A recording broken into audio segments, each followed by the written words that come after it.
Assalamualaikum warahmatullahi wabarakatuh. Waalaikumsalam. Sebelumnya perkenalkan saya dari Indonesia sebagai politik keluarga. Saya di sini mau mensosialisasikan atau komunikasi mengenai cara menjaga kesejahteraan psikologis. Jadi saya di sini mau membahas mengenai kesejahteraan psikologis. Yang pertama kita sebelumnya mengenal dulu apa itu kesejahteraan psikologis. Sejahtera itu sendiri itu bisa bermakna aman sentosa. Nah, kesejahteraan psikologis itu adalah suatu kondisi keadaan, bukan apa-apa tapi keadaan di mana kita meskipun ada masalah tapi bisa ngerasa aman, tenang, nyaman, ya. Dan segala fungsi dari pikiran kita, emosi dan segala macamnya itu berfungsi secara normal, secara sempurna. Jadi kita bisa berpikir secara jernih, kita bisa bertindak secara benar. Gitu. Nah, selanjutnya pertama-tama harus mengetahui dulu kenapa kita bisa nggak sejahtera secara psikologis. Penyebabnya itu ada kurang lebih 8. Yang pertama itu ada trauma. Trauma itu menyebabkan kita itu nggak bisa move on. Kalau bahasa anak sekarang, kalau misalnya kita punya kayak trauma kekerasan, itu bakal sensitif dideketin orang. Nah itu kan bikin kita nggak merasa aman. Jadi itu salah satu penyebab kenapa kita nggak sejahtera. Terus pikiran-pikiran negatif kayak kecemasan, terus kayak ya mikir yang enggak gitu. Selanjutnya sakit mental ini kayak depresi, itu termasuk sakit mental. Terus kelainan kayak bipolar, terus schizofrenia kalau misalnya pernah dengar yang berhalusinasi gitu kayak mental, itu bisa bikin kita nggak sejahtera juga. Nah, kalau misalnya orang yang sakit mental secara kelainan itu kan nggak bisa disembuhkan, tapi bisa diajarkan untuk bagaimana mereka bisa menerima keadaan. Itu salah satu cara. Kalau misalnya orang yang punya kelainan gitu, bipolar itu kan nggak bisa disembuhin, bakalan terus kayak gitu. Tapi gimana caranya dia bisa menanggapi keadaannya dengan baik. Terus juga ada pelarian yang nggak sehat. Pelarian yang dimaksud pelarian. Nah, pelarian ini itu kayak merokok, narkoba, terus minum, ya, terus kayak pergaulan bebas yang tidak diinginkan lah ya. Nah, tindakan ini itu secara psikologis itu memberikan rasa nyaman, rasa tenang secara sementara. Jadi kayak anggapannya itu ilusi doang, ilusi ketenangan. Rokok itu bikin tenang kalau misalnya ngerokok. Saya nggak ngerokok tapi saya tahu teori. Jadi kalau misalnya orang ngerokok lagi ngisap, itu dia ngerasa tenang.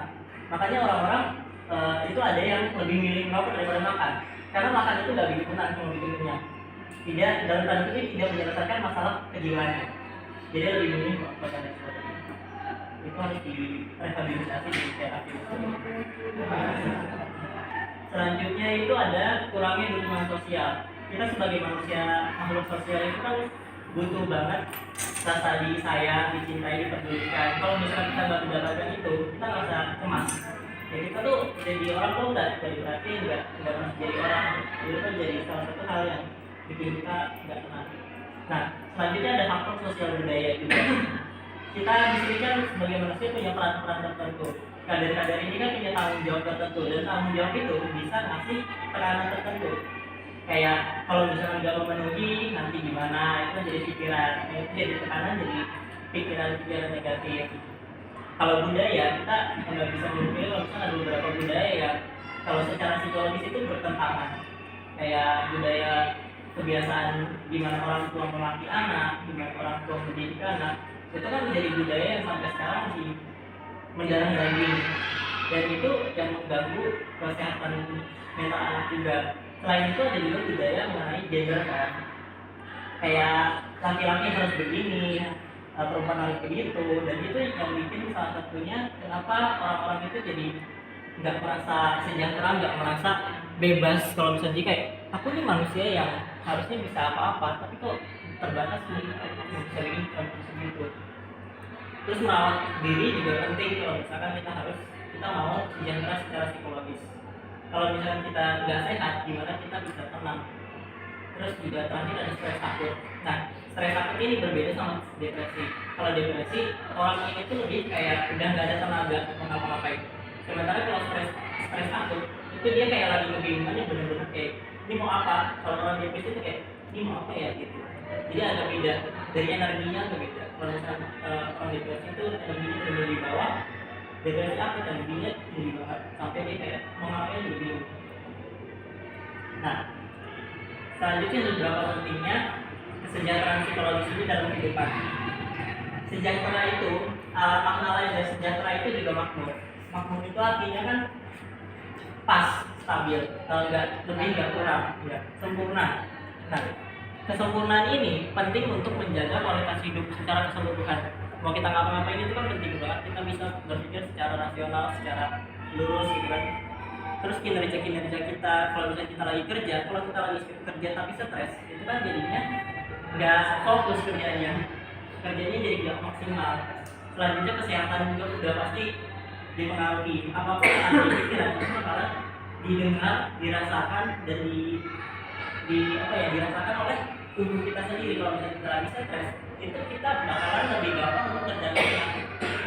Orang-orang depresi itu paling gampang itu terjadi penyakit flu, itu gampang banget. Saudara saya ada yang depresi dan itu dia gampang banget gitu.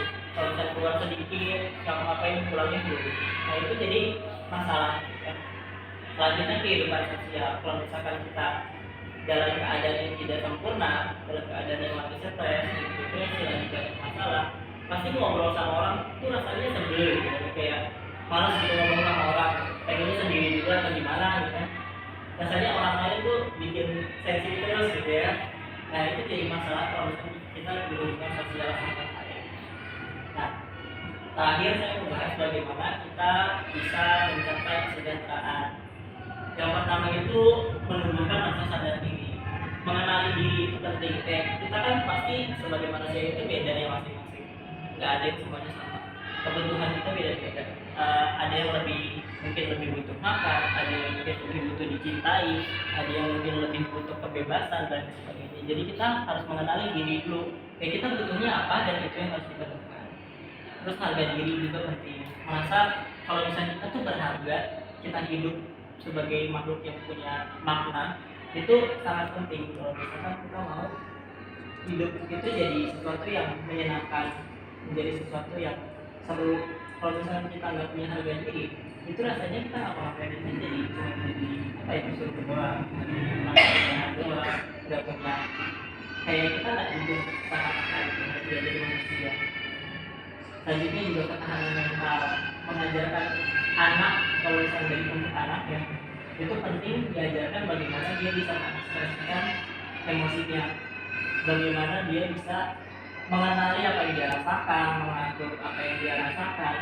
Kalau misalkan dia nggak bisa marah dengan baik dan benar, kemarahan itu akan menumpuk di dalam dirinya, dan suatu saat itu akan mengganggu dia, dan terus-terusan bakalan mengganggu dia bakal jadi orang yang emosian, atau bahkan jadi orang yang nggak bisa menunjukkan emosi sama sekali. Ketika dia jadi punya masalah, dia bingung kayak ini harus ngelakuin apa, dia bingung, dan itu kebingungan itu bakalan menjadi sesuatu yang tidak menyenangkan gitu. Jadi ketahanan kita terhadap apa yang kita rasakan itu penting. Terus menjalin relasi juga perlu, seperti yang sebelum saya bilang, kita sebagai makhluk sosial itu penting banget untuk bisa gimana caranya memiliki relasi yang baik, terutama kalau misalnya di dalam keluarga. Karena keluarga itu salah satu relasi utama yang paling penting untuk kita bisa merasakan hidup yang enak dan tenang. Kalau di keluarga aja udah nggak beres, itu bisa jadi masalah besar. Karena kan ujung-ujungnya kita pulang, kita ketemu orang tua, kita ketemu anak, kita ketemu suami, ketemu istri. Itu kalau misalkan ada masalah, gimana bisa tenang di dalam rumah? Selain itu ya di luar ya harus punya relasi yang positif. Aktivitas positif juga sangat mendukung kita untuk bikin kita itu merasa berhasil. Kayak sekarang ini, kalau misalkan kita bisa menyampaikan sesuatu yang baik, ini jadi ternyata kalau misalkan saya punya peran itu dalam hidup ini, saya punya peran itu dalam nggak cuma lewat aja, jadi saya punya makna di dalam hidup itu jadi sesuatu yang saya jadi ngerasa jadi ngerasa berharga sebagai manusia. Nah, Selanjutnya tujuan terakhir itu ada mandiri. Kemandirian itu penting biar kita salah satunya karena kemandirian itu bikin kita merasa berharga juga. Merasa kalau misalkan kita mampu kok sebagai manusia melakukan apapun, bukan yang apa-apa harus dibantu orang. Kalau misalkan pekerjaan kita dibantu orang itu kita nggak merasa jadi kayak nggak berguna. Kalau misalkan apa ya kita ngerjain sesuatu aja itu harus dibantu orang dulu, itu kayak kita jadinya kayak aku nggak bisa ngerjain apa-apa, merasa rendah diri. Terus terakhir itu memiliki tujuan hidup. Kalau nanti untuk anak-anak diajarkan bagaimana mereka bisa apa ya memiliki visi sama misi. Kalau misalnya kayak anak-anak itu sudah ditanya cita-citanya apa, tapi anak-anak itu kalau misalkan ditanya cita-cita, apalagi yang masih kecil, jawabannya suka alur. Suka sesuatu yang yaudah yang mereka suka aja yang mereka idolakan. Tapi mereka nggak tahu kalau misalkan itu tuh sebenarnya sesuatu yang benar-benar mereka mau lakukan seumur hidup atau jadi sepanjang mereka hidup itu harus dikumpulkan lagi. Kira-kira kamu tujuan hidup itu mau ngapain? Mau jadi apa? Apakah kamu mau jadi dokter? Tujuan jadi dokter itu mau ngapain? Mau bantu orang kan? Mau jadi kaya? Mau apa kan? Nah, makna untuk hidup itu jadi sesuatu yang menjadi energi tertentu kita bisa ayo semangat hidup, ayo semangat hidup, ayo semangat jadi sesuatu yang lebih baik lagi. Menurut saya salah satu hal yang paling penting itu juga kita ngelakuin itu. Nah, sudah itu saja. Terima kasih udah dengerin dan lain sebagainya. Kalau misalnya ada pertanyaan boleh